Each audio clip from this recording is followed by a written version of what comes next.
everyone. Welcome back to the Children's Science Center. Today we will be reading Why Oh Why Are Deserts Dry by Tish Rabe. And I'm really excited about this one because I don't know what lives in the desert.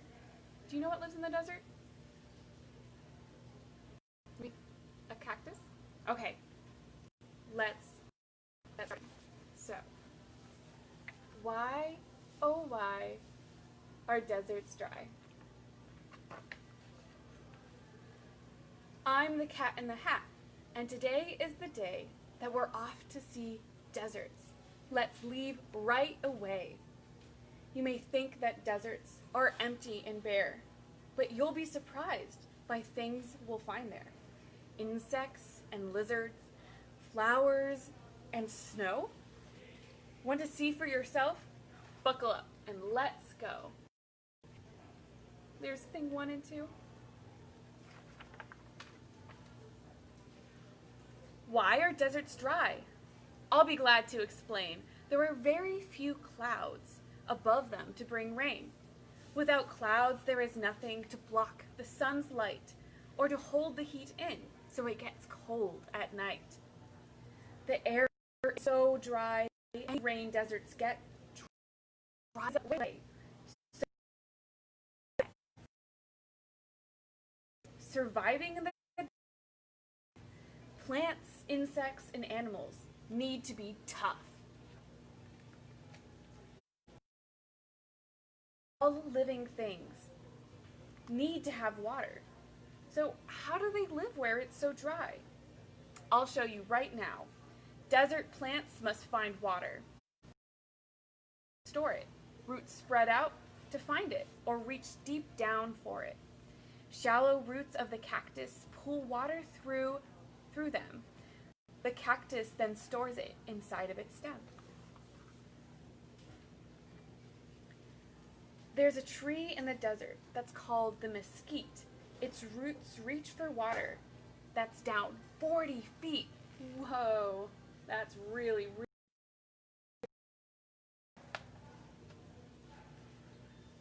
The Sonoran Desert is where we will find a very big cactus that's one of a kind.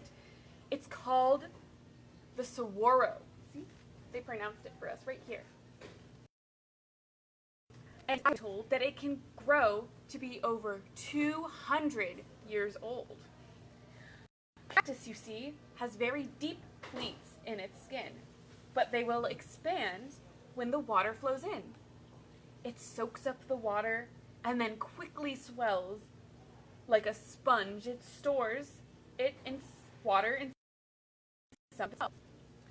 So the sharp spines protect it. Just how do they do it? They make sure some of the animals won't try to chew it.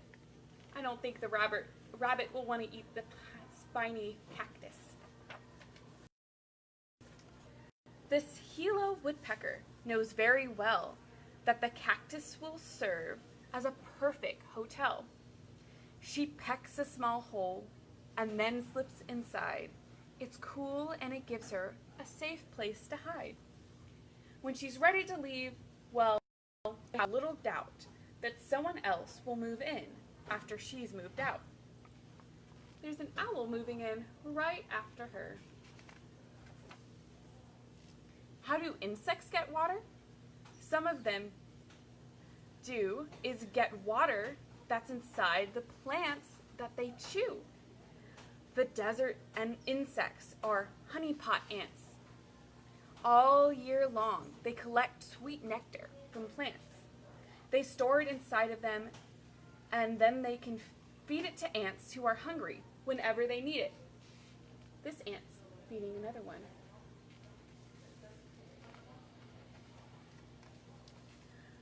The Namib Desert gets rain rarely, and yet a fog comes from the sea and makes everything wet.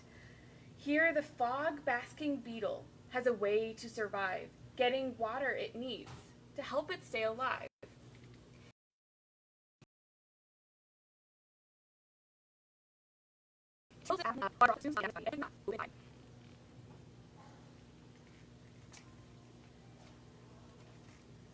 Animals differ in the food that they eat and the ways they eat in the dry desert heat. In the daytime, small animals stay underground. Later on, when it's cooler. This cute fennec fox's furry-soled feet help him walk on hot sand with his big ears to help let out the heat. I hate walking on hot sand. Hurts your feet. Kangaroos lick their arms to help cool off their skin and then tickle the ground and climb in.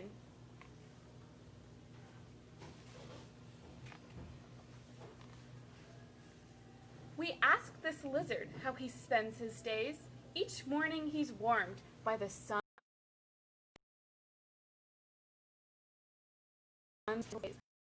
By midday, and goes deep inside. In the late afternoon, he's back in the sun. It's not as hot now, and the day's almost done. And he'll sleep through the night, and he'll be up with the sun just as soon as it's light.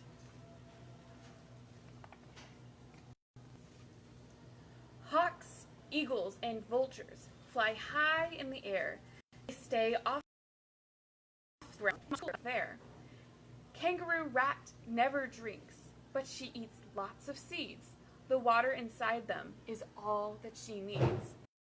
Wow, you get all of your water just from seeds? Road runners can fly, but they usually run. They catch lizards and snakes in the hot desert sun. Looks like she got a snake.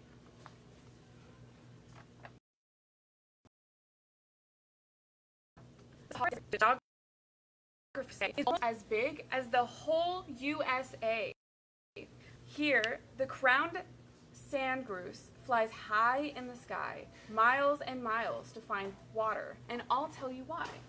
His babies are thirsty and waiting for him, so when he finds water, he quickly flies in. He soaks his feathers until they are wet. This water is all that his babies get. Dry soon, and the feathers, and then he must take to the sky again to find water again. Out here in the desert, when the winds start to blow, there are few plants to help hold the sand down, and so the wind blows the sand, which forms into dunes. This makes shapes in the sand, like these crescent moons. See them? It's called a burnous.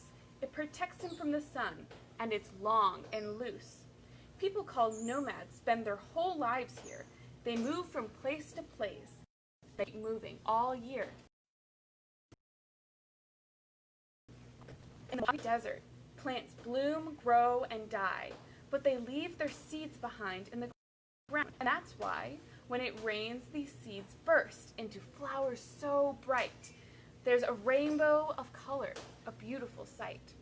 They will not live long, but before it's over, there are lilies, primroses, sunflower, and owl clover. Some flowers stay open only for one day.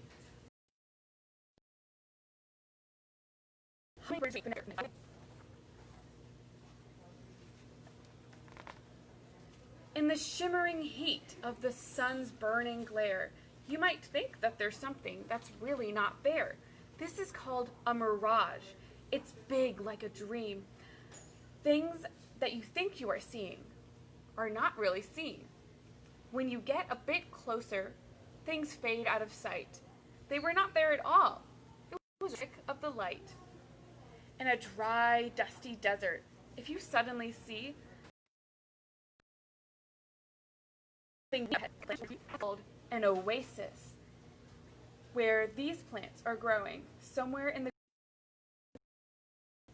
water. Some deserts are hot in the sun's burning light, but the temperature falls and gets cold at night. Then the world comes alive with owls, foxes, and bats, coyote and rabbit, mice, deer, and rats. Nocturnal animals come out, and soon they search to find food by the light of the moon. Before the sun rises, they all disappear. You would think all the animals were never here. Not all deserts are hot. The next place we'll go is the Gobi, and here we will find ice and snow. The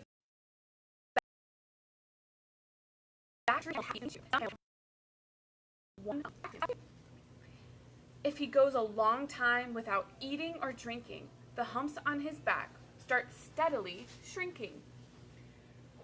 They're not filled with water, but instead contain fat. When he can't eat or drink, he keeps going on that. I filled up my bathtub and then filled up my sink, and that's about one time drink water. He needs to drink again. Antarctica is the largest desert of all. The air is so cold here, the rain does not fall. The desert is covered with ice and with snow.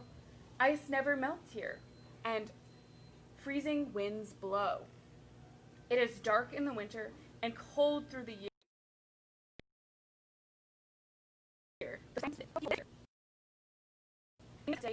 Have a way to survive in the cold weather. They get close up to each other and huddle together. Today you've seen things that few people will see. With me. A desert, it's true, is a harsh habitat, but I hope you've discovered it's much more than that. They're the same, and once you've been there, you are not the same. Thank you so much for joining me here, and I hope that you join again next Monday. Bye, everyone.